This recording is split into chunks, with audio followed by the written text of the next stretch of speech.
Well, welcome to this week's edition of Hawk Talk. I'm Seth Morkerke. I'm Susanna Moberg. And we have a guest who's kind of new, kind of old, been here about a year. So go ahead and introduce yourself. What do you do here at DSU? I'm Josh Vaughn. I'm the men's basketball coach. Yeah, and this year we've had a few guys on Hawk Talk so far. Melvin, Austin have been on. Austin's kind of on IR right now with that broken finger. But it's like we said, it's basically your first year. This was like kind of your first recruiting class last year. You were kind of just thrown into it week before. So talk about the things that are different from this year compared to last year. Well, knowing the guys' names, I think the first practice was a good thing for me this year. Last year, like you said, just kind of thrown in and tried to figure it out. But just having guys that you've known for months now and been able to recruit and bring here, and that's been the biggest thing. And just some guys that are returning that understand the culture that we're trying to establish. It's only 3 of them, but they know what to do. So earlier in practice, earlier in the fall, they were very helpful in doing all the drills for everybody. And I think that's just been the biggest thing, just having a relationship and familiarity with a couple guys. Yeah, it's always nice to have. Yeah. Just the beginning of the season so far, we've had, it's been sort of a slow start. I've played some really good teams that you went out to that Montana Tech tournament and played some solid teams. I've played Rocky, have played Jamestown a couple times, and you're playing them again. And you've played Minot a couple times. We always bring it up. We think it's so cool that you guys get to play with Forebears. Yeah. We won't stop So talking about it. It's fun. Talk about the season so far with the Minot's going like on. you said, it's been a tough schedule. And that's coming in where I came in last year, timing-wise. There's not a lot of people that left to play, so you kind of who you got to play. But in addition to that, we've had some injuries and some guys out for other things, and it's been tough. And like I told our guys, nobody really cares who you have on the floor. It's just you got to go out there and compete. And with so many new guys, just understanding how hard you have to play and understanding, what you have to do at this level to compete consistently has been, a work in progress. But I think we're starting to figure that out now about just our roles on the team. And, with so many new people, everybody comes in with different expectations of themselves and just what it's going to be like. And we're starting to understand that now. So hopefully going forward, we can know what we're supposed to do and just keep getting better from here. Yeah. You guys lost a few weeks ago to Presentation on a buzzer beater. Can you talk a little bit about that game and how it ended? Yeah, like I tell our guys, the way the game ended isn't really indicative of why we lost the game. It just happened to be that play. When we're down, I think we're down 14 at half. Once you get down that many points, there's so many plays you could have made for that ending not to have happened. And saying that, we came back from being down 14, we're up, I think, 4 a couple different times in the last 4 or 5 minutes and let that lead slip away for a number of different reasons. But, that play, we made a couple mistakes ourselves to make that play possible for them. But, it was a good learning experience. First conference game again for a lot of these guys on the road, and we showed a lot of character being able to come back from 14 down. And that was good to see. And it's always, it's really hard to lose that way. It took a couple days for myself and the guys just to take a step back and understand, look at it, and understand why we lost that game. But just another learning experience. We don't have another conference game for a month, so hopefully we can take that loss and then build on it. And the next time we play a conference game, we'll be ready to go. Yeah. And as you look back kind of on this first half of the season, what does that do to prepare you coming into the next half of your season?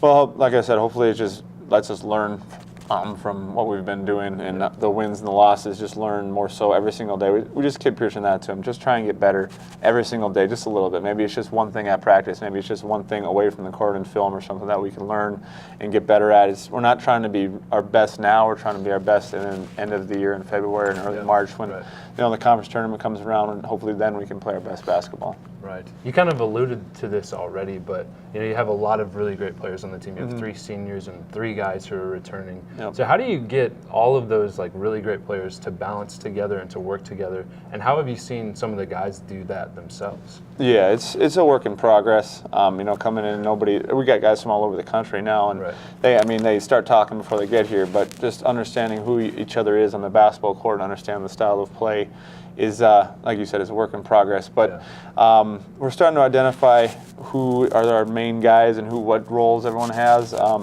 It's helpful when you get everybody back that can practice. We still are not fully ready to go. We have some other guys that are out, like you mentioned, Austin still not back yet, and our starting 5-man has been out the last couple days of practice as well. I don't think he'll play anymore this Christmas time. But once we get everybody back finally after Christmas, hopefully we'll be keep just building upon the roles and identities of the team. And it's just going to be a work in progress. And hopefully, again, like I said, end of the year is where we want to get to be playing our best basketball. Yeah, and we've seen growth happen kind of this first half of the season too.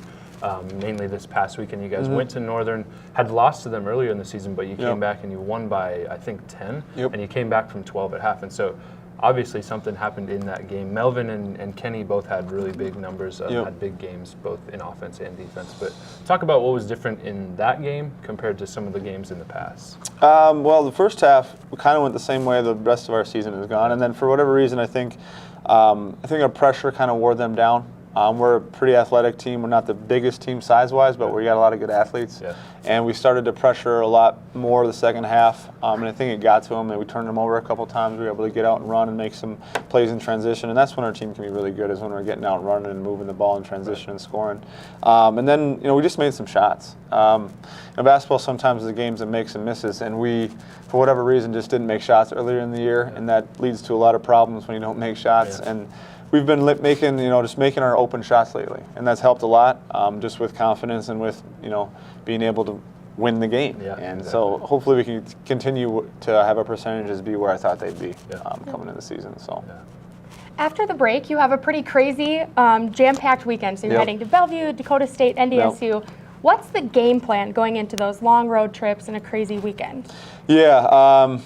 I'm not sure about the game plan for those games because I'm kind of worried about Jamestown this weekend. But those games, it's conference games on the road are always tough. Last year we were fortunate to win both those games, Dakota State and Bellevue.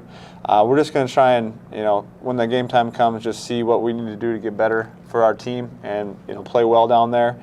And then DSU is kind of just, tail end of that road trip on that Sunday is be a good experience for everybody, Coming back to my alma mater will be fun for me, but mostly for the guys, it's a good, a learning experience for them. Going into Division I arena and getting to see, how they do it and how they play. It'll be a lot of fun. Yeah, you mentioned that's the start of the conference. Basically the start. I mean, we played one before, but that's basically the start of conference play. It's all conference play after that, and plenty of 4 games in a row at home, 4 games away. So talk about, if somebody's on the fence of coming to a basketball game, they haven't really seen you play this first half of the season, but if they're on the fence, what would you say to them to bring them out? I say that our team is, starting to find themselves, starting to find our identity where we're playing extremely hard. I think we're going to be a lot more fun to watch the second half of the year where we know exactly what we have to do to compete in this conference and at this level. Our guys show up every day. We don't quit ever. No matter what the score is, we're going to go out and fight and compete and make it a lot of fun to watch. So I'd like to see the stands packed for that. Yeah. We're asking everyone this question. It's our centennial year. So with that in mind, it's kind of a two-parter. Okay. What does DSU mean to you, and what has been one of your favorite memories here at DSU? Well, it hasn't been that long, so the favorite memories part I'll get to in a second. But DSU is the one, place that gave me a chance to be a head coach, and that means a lot for me and my family. These opportunities in this business are really hard to come by. And it's some place, that forever, no matter how long I'm in this business, will be the first place that ever gave me a chance. So it's really special to me that way. And favorite memory so far, I mean, even though we lost, going to the conference championship game last year was a lot of fun. And we had an opportunity to win that game. Hopefully this year we can get back to that spot and have a chance to win it again. But we'll see. I hope my greatest memory is to come, and it hasn't happened yet. That's what I'm hoping for. So. Yeah, well said. Yeah. Very well said. Well, Coach, it's been great to have you on. I appreciate you coming.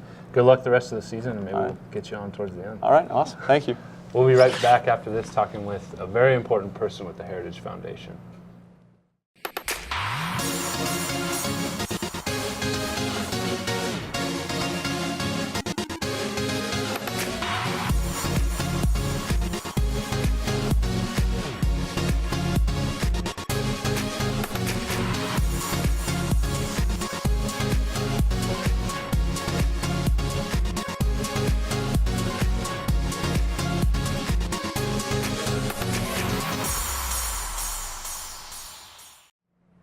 Well, welcome back to Hawk Talk. We have one of our favorite people here on the show, also our boss, but he's the world's okayest boss. World's okayest boss. World's okayest boss. So go ahead and introduce yourself, where you're from, and what you do here at DSU. I'm Ty Orton. I work at the DSU Heritage Foundation, and I have a 3-year anniversary coming up on December 21st. Let's go. Wow. That's a big Well, hey, congratulations. Yeah. Yeah. Awesome. Are we having a party for you? You better be. I mean, we're having a party for you. There you go. We are doing that. Great. Well, Not that I know of. back Anyways. back into the show here. Gosh, I always got to rope you guys in. You know, a lot of things have gone on this semester. You were on at the very beginning, but you know, there's been 3 or 4 months since that's happened. So talk about some of the big events that have happened over the past semester. Well, I mean, going through football, we had all of our tailgates and our post-game socials, which I think is a great event for us. And everybody think it's more just based on the athletic side, and it's really not. It's more about connecting with all of our supporters that are in all areas. And so the football season is really a fun time for the foundation. And then after that was over, you know, we went into the homecoming was a very big thing for us. Yeah. That was our centennial homecoming, and we ended up having a lot of people back. Post-game social was at the Ramada this year, and it was a great event. A lot of people came back. We even had people that you know, had their own parties on their, you know, with their decades, and it was just a great turnout. Having everybody come in, and we had several people that haven't been back in 25, 30 years. And we're really shocked at the way the city has changed, the way the university has changed, and how the university's even recovered over the past, you know, trials that we've had in the last 7 years. So it was a great situation to have that centennial come back. And it was put together really quick, you know, and it was a great partnership between DSU and the Heritage Foundation and the board to really put something together that celebrated this time. Then we went into Cowboys and Candlelight, which was in early November, which is a fundraiser for our rodeo program. And for those of you that don't know, our rodeo program is almost solely funded by private dollars coming in for scholarships for our rodeo athletes. And so it's a very important event. And our rodeo program is probably one of the most successful programs we have at the university, and produce world champions and numerous professional athletes out of that. So it was always a great fundraiser. About 250 people were at that fundraiser. I bought a huge set of Longhorns. Unbelievable. It was just awesome. So my wife wasn't happy about that, but it did work. So that was a great event. And like I said, raised a lot of scholarship dollars for the rodeo program. Then kind of slowed down a little bit, and Alicia kind of caught her breath, and Pam and Amanda, who work extremely hard on all of those events. Then we moved into Yule time this year. So and Yule time just happened last weekend. So talk a little bit about how the event went and how we felt, you know, at the end. I think the event was our largest event that we've had, and we had 225 people that attended, and it was sold out in roughly a week. And it's one of those events where it's kind of a thank you event for everybody who does so much for us throughout the year. They support. We run numerous campaigns, academic, athletic. We have numerous people that have started endowments for us. And we want to have it so that it's a fun night. So people come in. We have a special area downstairs where we change the locker room into a USO club, and people are always moving. It's a relaxed environment, and we end up raising a little bit of money, which is always a good thing. But it's also just to get to know people, have fun, and relax and enjoy the night. And I think that's what happened. I think you both were out on the dance floor later in the night. And, Susanna even sang, actually. And and you did sing. So I was supposed to sing, but you took my spot. I'm sorry. So I really Seth wanted was to. supposed to sing too, but Kyle Michael took didn't my spot. happen. Jeez, boy. So, but it was a tremendous event. It really was, and we've heard nothing but good things about that. And everybody's asked what the theme is for next year, and we have no idea. So. All right. Well, I do have a quick question. It's probably our most important question of today. Who is your favorite work study that you have? Obviously, I don't know. I can't do that. Haley's probably it. Yeah. You know what? I could have called it probably. Yeah. Dang it. It's all right. We won't have you on the show anymore. Yeah, it's fine. Thank you for coming, and that's a wrap on Hawk Talk today. No, we did, and to talk more, we have tremendous work study. You two do a phenomenal job. If you two aren't there, there's no way we could get done what we've done. Work study are vital to our organization, to what the foundation does. There's only 4 of us, and we are raising, several $1 million a year and doing numerous events and numerous outreach events. And what you two do for that foundation we couldn't do without you. We can't thank you guys enough. So Thank you. Aw, We'll take that. Thank you. Oh, well, there are some changes happening in the board of the foundation. So, Dr. Tom Arnold is stepping down from his position as board president. Can you talk a little bit about those changes and what the future is going to look like for the board? Yeah, I think that Dr. Arnold is just a tremendous person. I really have looked up to him for a lot of years, and I know he has a big impact on this community and what he's done for so many people. And he decided to step in there and take the board chair when the foundation first happened. And he actually stepped out of the room to take a call because he was on call that night, and walked back in the room and they started clapping, and he was the new board president. And but he has extensive experience in that and has helped us over the last 3 years. And it's time that he steps down. He's works a lot. He's with a lot of boards. He is staying on our board, so we were lucky to have him through all those hard times to get this foundation going. And him stepping down is actually Thursday. This week is his last day.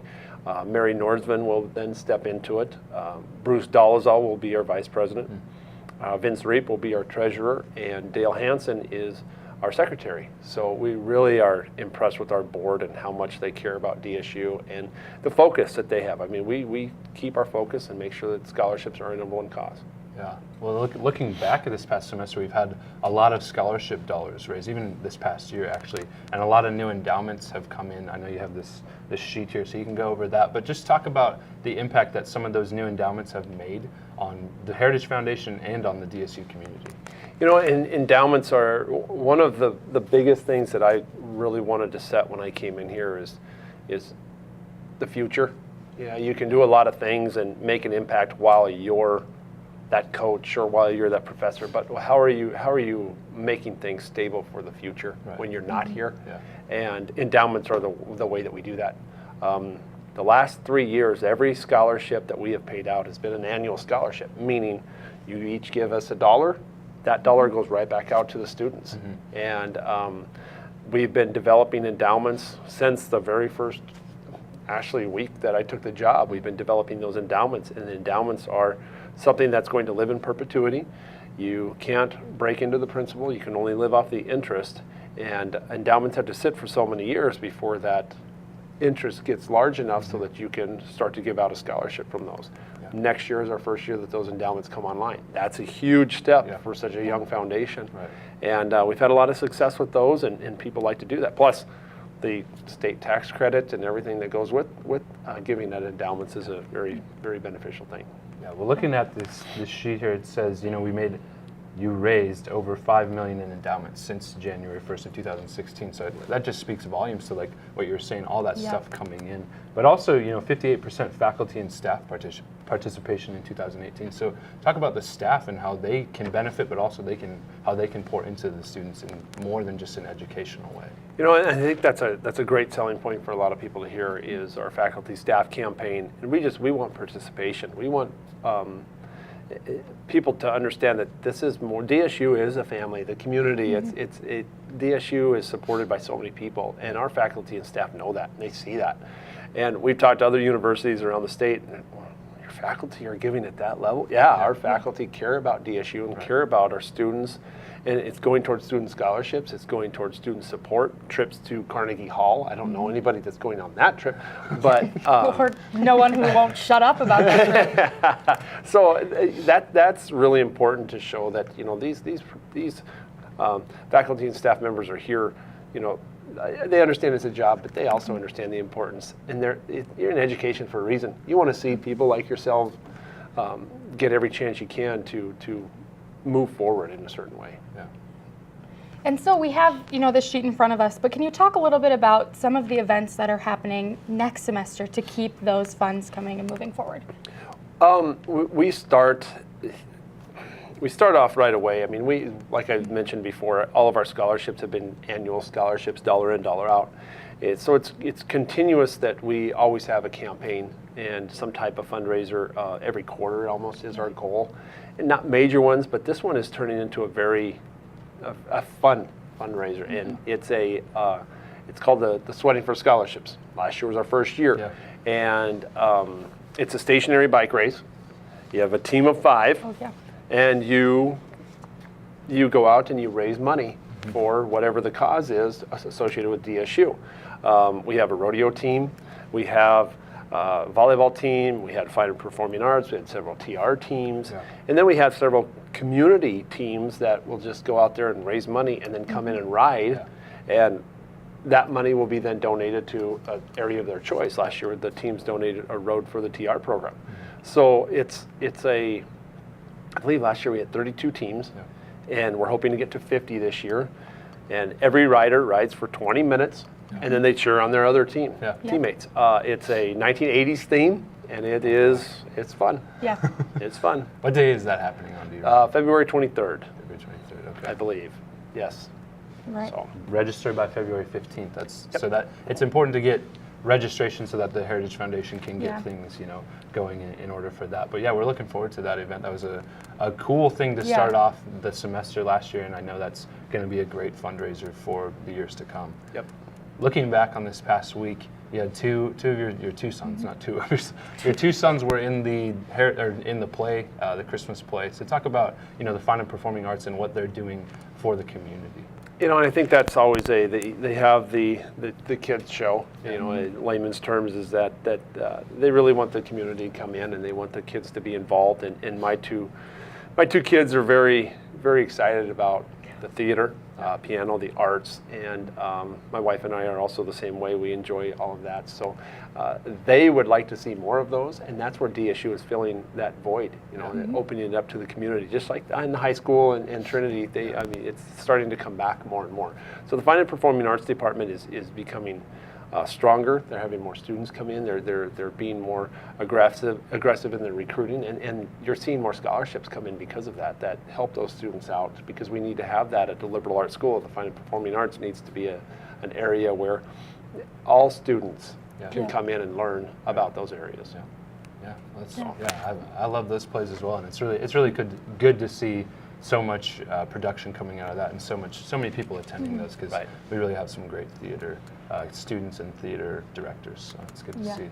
Last question here: what does DSU mean to you over the past 3 years, over the years before that when you were a coach, and what's your greatest memory from it? Oh boy, it's been 11 years since 11 and a half years since we've been here, and coaching all those years on the basketball side and all the students that come through. But it's every year you get to meet students like you two. It's just phenomenal to see the students come through. And I was on the phone with one of my former athletes just a little bit ago, and how they grow and how you guys will grow over the years, and just staying in contact with them. A lot of times that doesn't happen with large universities. Some universities with 30,000 people, you don't even know who half the kids are, the professors, or anything like that. That doesn't happen at Dickinson State. You get to know the professors. You get to call the kids out. Seth, you didn't do very good. You could do better than that. Susanna, great job. Thank you.